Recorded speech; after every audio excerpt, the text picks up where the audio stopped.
Hello everyone and welcome to another Becky's embroidery tutorial.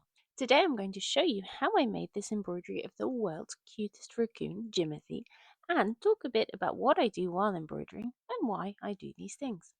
If you'd like to make your own Jimothy and support me in continuing to make art and tutorials in the process, this pattern is available to purchase in my Etsy shop, link in the description.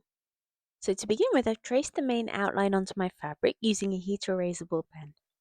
I generally like to do just a main outline plus a few markings, and only once I've finished embroidering do I add the shading boundaries to the traceable pattern. The fabric I'm using today is one of my favourite, Kona cotton in pea pod. I personally like to do all of one colour at a time where possible before moving on to the next one, so I'm starting off with black or DMC 310. I'm using one strand of floss for the entirety of this pattern, so I've separated my thread and I'm ready to go. I'm beginning by stitching his eye. I actually start with the eyes on pretty much every embroidery I do. I think that's because that's the part that really gives the animal life. It's a very small area, so it's really important to pay attention to where you put your stitches here to get it looking neat. I'm basically doing satin stitch here, coming up at one side of the circle and going down on the opposite side. I'm going to be speeding up the video and skipping a bit here and there, otherwise we'll end up with a 15-hour video. I'm doing the same thing with the nose as well, although this time, as you can see, I'm fanning my stitches outwards a little, as his nose is a little more triangle shaped.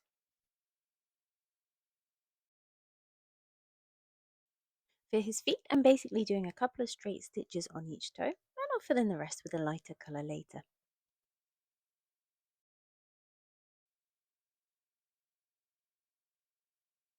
So now I'm stitching the stripes on his tail using long and short stitch, and as you can see, I'm really varying the length of the stitches. This gives a kind of jaggedy effect, and it makes it look like fur. For now I'm stitching the black stripes in their entirety, but I will be returning to them towards the end of the embroidery to add some highlights in a slightly lighter colour to give it a bit more of a 3D feel. I'm filling in his ear with a few vertical stitches and this mask bit around his eye. Even though this part of his face is the same colour as his eye, I still want there to be at least a tiny bit of definition, so I'm stitching right up to the eye but not into it. I've changed my floss to 932 and now I'm filling in the grey stripes on his tail.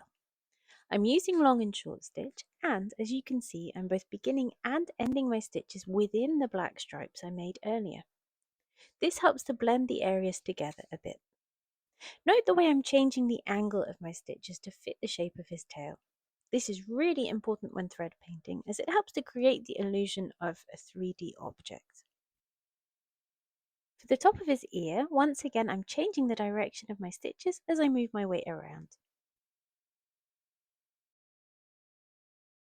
I'm adding some highlights to his back leg, angling my stitches so that they follow the same direction as his leg, and then adding a line of highlights along the top of his back and some scattered stitches below. I'll fill this area in with a darker colour later, but these stitches will lighten this area up a little bit when I do so. Now I'm using floss number 3799 and I'm making a few horizontal stitches behind his ear for the shadow.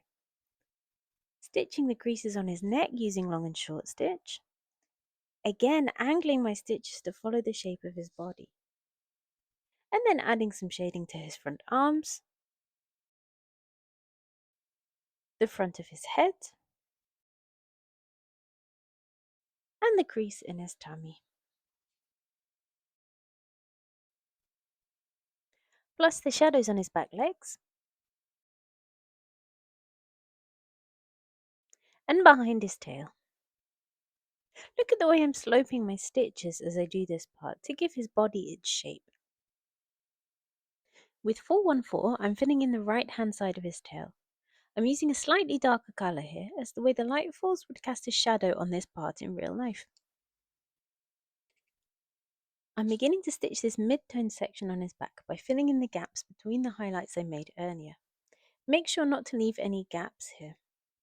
When stitching a big section like this, it can be really helpful to make guide stitches like these ones here to help you plan out exactly what area you want to stitch and the direction you want to make your stitches in. Then it's simply a case of going back and filling the gaps in between them. Having filled in this big section of his back, I'm now extending down towards his leg and filling in his back leg. I'm using quite long stitches here as it's quite a big area, but in general it's better to make several rows of shorter stitches than it would be to make one row of stitches much longer than these. The main reason is that with shorter stitches you can change up your angles much more easily within a section. I've now switched to 931 and I'm basically going to be filling in the rest of his body in this colour before adding a few blending stitches. I really like using bluish greys for midtones. You'll often see me using these kinds of colours with my pigeons, for example, because it's grey enough to still be recognisable as grey, yet adds a little splash of colour at the same time.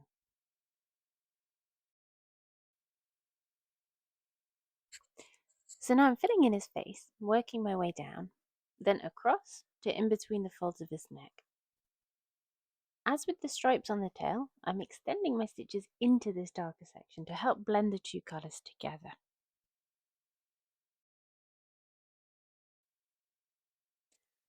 I then spent a long time filling in the rest of his body in this colour.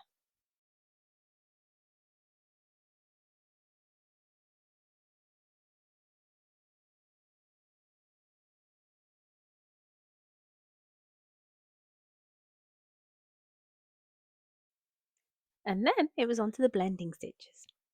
I went back to colour 932 and I'm adding stitches into and around the section I stitched in this colour earlier. These stitches really help the different areas blend into each other and just make the whole embroidery look a lot smoother.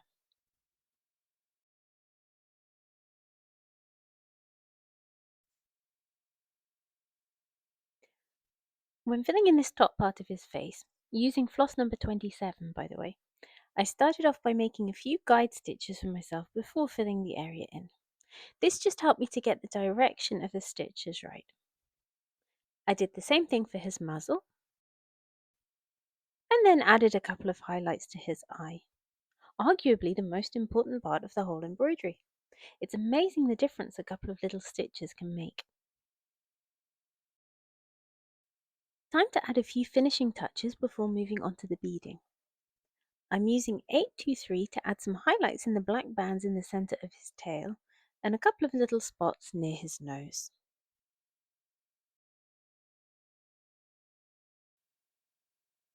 For the beads today, I'm using Miyuki bugles in transparent green, and I'm stitching them on using Miyuki brand nylon beading thread.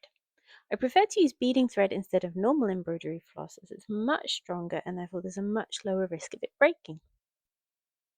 To make sure my beads are really secure, I'm stitching each one onto the fabric, making a little stitch underneath and then passing my needle through again.